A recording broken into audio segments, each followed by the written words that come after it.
नमस्कार मेरे प्यारे साथियों। आज मैं आप लोगों के सामने श्रीमद् भागवत महापुराण के षष्ठ स्कंध का 19वां अध्याय लेकर आई हूँ और इस अध्याय का नाम है पुंसवन व्रत की विधि। तो चलिए हम लोग देखते हैं कि पुंसवन जो संस्कार है, ये जो व्रत है, उस व्रत को किस प्रकार से किया जाता है, उसकी क्या क्या विधियाँ हैं, ये हम लोग इस अध्याय में देखेंगे। राजा परीक्षित ने पूछा ये सुखदेव जी से पूछा कि भगवान, आपने अभी अभी पुंसवन व्रत का वर्णन किया है और कहा है कि उससे भगवान विष्णु प्रसन्न हो जाते हैं। सो अब मैं उसकी विधि जानना चाहता हूँ। श्री सुखदेव जी ने अब उसका जो है वो विधि बताना प्रारंभ किया है और उस विधि में बता रहे हैं और कह रहे हैं परीक्षित से कि परीक्षित, यह पुंसवन व्रत समस्त कामनाओं को पूर्ण करने वाला है। स्त्री को चाहिए कि वह अपने पति देव की आज्ञा लेकर मार्गशीर्ष शुक्ल प्रतिपदा से इसका आरंभ करे। ये पुंसवन संस्कार उस समय का है जब आप गर्भ धारण करने की योजना बना रहे हैं। उस समय सबसे अच्छा जो समय है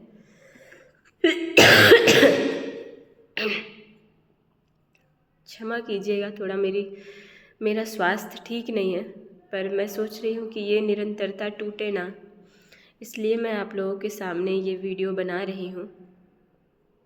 तो व्यवधान आप लोगों को हो रही होगी सुनने में, उसके लिए मैं बहुत आप लोग से क्षमा मांगती हूँ और आप लोग धैर्य बनाकर इसको सुनिए। ये सभी महिला और पुरुष वर्गों के लिए काफ़ी लाभदायक सिद्ध होगा। तो वही इसमें लिखा हुआ है कि पतिदेव की आज्ञा लेकर मार्गशीर्ष शुक्ल प्रतिपदा से इसका आरंभ करें। पहले मरुदगण के जन्म की कथा सुनकर ब्राह्मणों से आज्ञा दें। फिर प्रतिदिन सवेरे दातुन आदि से दांत साफ करके स्नान करें, 2 श्वेत वस्त्र धारण करें और आभूषण भी पहन लें। प्रातःकाल कुछ भी खाने से पहले ही भगवान लक्ष्मी नारायण की पूजा करें और कहें, प्रभो आप पूर्ण काम हैं, अतएव आपको किसी से भी कुछ लेना देना नहीं है। आप समस्त विभूतियों के स्वामी और सकल सिद्ध स्वरूप हैं।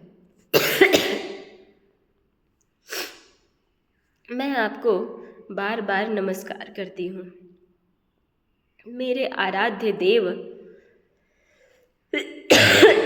आप कृपा, विभूति, तेज, महिमा और वीर्य आदि समस्त गुणों से नित्य युक्त हैं। इन्हीं भगो ऐश्वर्यों से नित्य युक्त रहने के कारण आपको भगवान कहते हैं। आप सर्वशक्तिमान हैं। माता लक्ष्मी जी, आप भगवान की अर्धांगिनी हैं और महामाया स्वरूपिणी हैं। भगवान के सारे गुण आप में निवास करते हैं।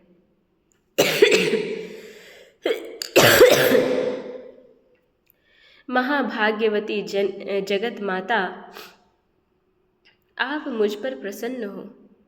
मैं आपको नमस्कार करती हूँ।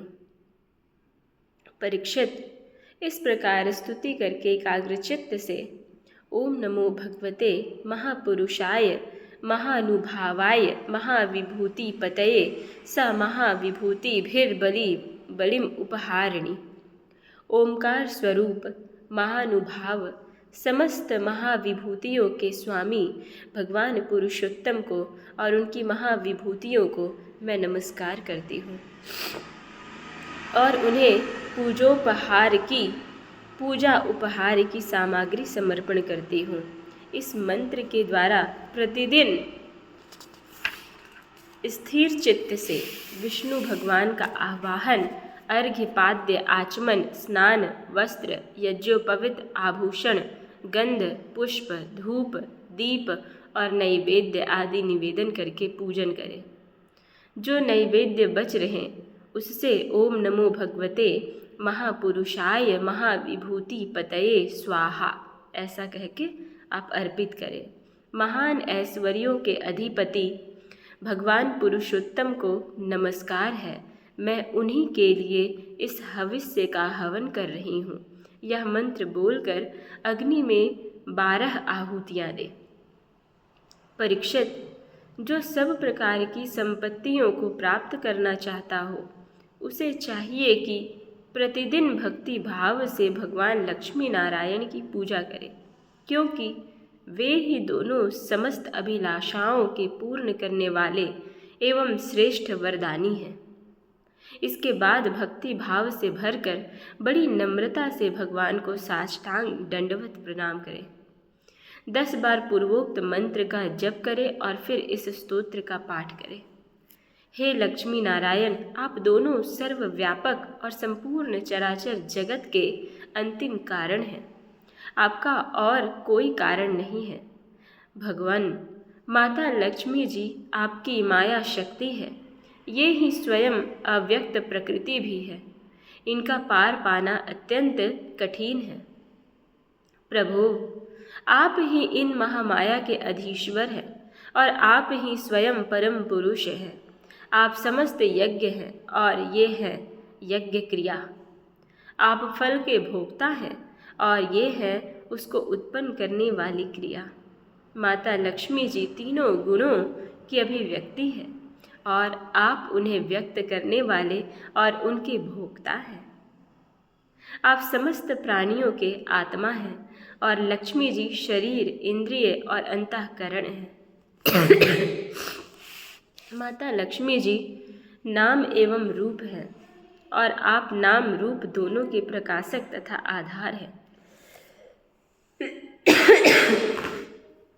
प्रभु, आपकी कीर्ति पवित्र है। आप दोनों ही त्रिलोकी के वरदानी परमेश्वर हैं। अतः मेरी बड़ी बड़ी आशा अभिलाषाएं आपकी कृपा से पूर्ण हो। परीक्षित, इस प्रकार परम वरदानी भगवान लक्ष्मी नारायण की स्तुति करके वहाँ से नैवेद्य हटा दे और आचमन करा के पूजा करे। तदंतर भक्ति भाव रहित हृदय से भगवान की स्तुति करे और यज्ञा अवशेष को सूंघ कर फिर भगवान की पूजा करे। भगवान की पूजा के बाद अपने पति को साक्षात भगवान समझकर परम प्रेम से उनकी प्रिय वस्तुएं सेवा में उपस्थित करे। पति का भी यह कर्तव्य है कि वह आंतरिक प्रेम से अपनी पत्नी के प्रिय पदार्थ ला लाकर उसे दे और छोटे बड़े सब प्रकार के काम करता रहे। परीक्षित, पति पत्नी में से एक भी कोई काम करता है तो उसका फल दोनों को होता है। इसलिए यदि पत्नी रजोधर्म आदि के समय यह व्रत करने के अयोग्य हो जाए तो बड़ी एकाग्रता और सावधानी से पति को ही इसका अनुष्ठान करना चाहिए। यह भगवान विष्णु का व्रत है। इसका नियम लेकर बीच में कभी नहीं छोड़ना चाहिए। जो भी यह नियम ग्रहण करे वह प्रतिदिन माला, चंदन, नैवेद्य और आभूषण आदि से भक्ति पूर्वक ब्राह्मण और सुहागिनी स्त्रियों का पूजन करे तथा भगवान को उनके धाम में पधरा दे यानी कि विसर्जन करे। तदंतर आत्मशुद्धि और समस्त अभिलाषाओं की पूर्ति के लिए पहले से ही उन्हें निवेदित किया हुआ प्रसाद ग्रहण करे। साध्वी स्त्री इस विधि से 12 महीनों तक पूरे साल भर इस व्रत का आचरण करके मार्गशीर्ष की अमावस्या को उद्यापन संबंधी उपवास और पूजन आदि करे। उस दिन प्रातःकाल ही स्नान करके पूर्ववत विष्णु भगवान का पूजन करे और उसका पति पाक यज्ञ की विधि से घृत मिश्रित खीर की अग्नि में 12 आहुति दे।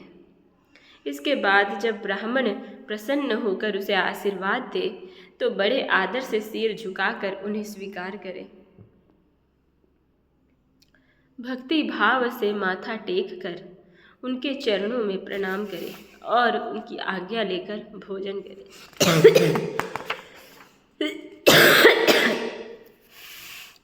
पहले आचार्य को भोजन कराएं, फिर मौन होकर भाई बंधुओं के साथ स्वयं भोजन करें। इसके बाद हवन से बची हुई घृत मिश्रित खीर अपनी पत्नी को दे। वह प्रसाद स्त्री को सत्पुत्र और सौभाग्य दान करने वाला होता है। परीक्षित, भगवान के इस पुंसवन व्रत का जो मनुष्य विधि पूर्वक अनुष्ठान करता है उसे यही उसकी मनचाही वस्तु मिल जाती है। स्त्री इस व्रत का पालन करके सौभाग्य, संपत्ति, संतान, यश और गृह प्राप्त करती है तथा उसका पति चिरायु हो जाता है। इस व्रत का अनुष्ठान करने वाली कन्या समस्त शुभ लक्षणों से युक्त पति प्राप्त करती है और विधवा इस व्रत से निष्पाप होकर वैकुंठ में जाती है। जिसके बच्चे मर जाते हो वह स्त्री इसके प्रभाव से चिरायु पुत्र को प्राप्त करती है और कुरूपा को श्रेष्ठ रूप मिल जाता है। रोगी इस व्रत के प्रभाव से रोग मुक्त होकर बलिष्ठ शरीर और श्रेष्ठ इंद्रिय शक्ति प्राप्त कर लेता है। जो मनुष्य मांगलिक श्राद्ध कर्मों में इसका पाठ करता है उसके पितर और देवता अनंत तृप्ति लाभ करते हैं।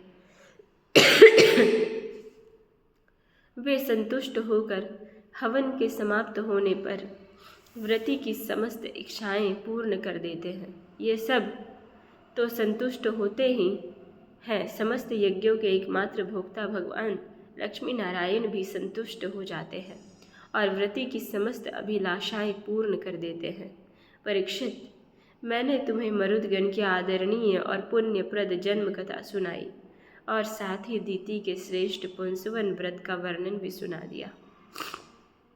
इस प्रकार से यह जो पुंसवन व्रत का जो विधि है वो आपके सामने इस अध्याय में जो भी बात कही गई है मैंने रखा। नमस्कार। नमः संस्कृताय। ओम नमो भगवते वासुदेवाय नमः। ओम।